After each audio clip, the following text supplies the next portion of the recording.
महाप्रसाद चालू आहे. आलेल्या भाविक भक्तांना विनंती, आपण 2-2 घास का होईना परंतु महाप्रसादाचा आस्वाद घ्यायचा.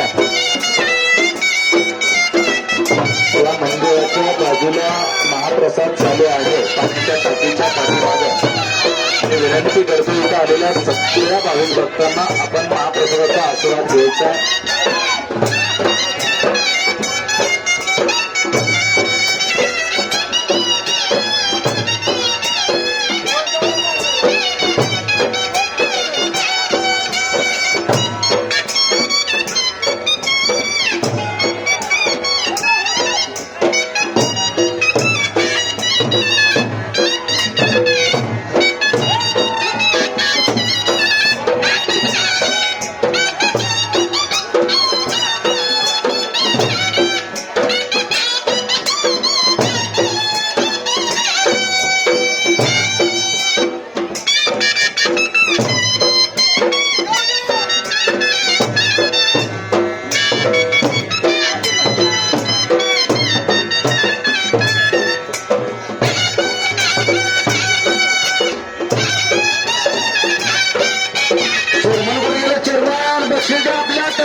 सचिन निलेश माने यांच्याकडून तरसवाडी गजमंडळाला 100 रुपयाचं बक्षीस या ठिकाणी दिलं जात आहे.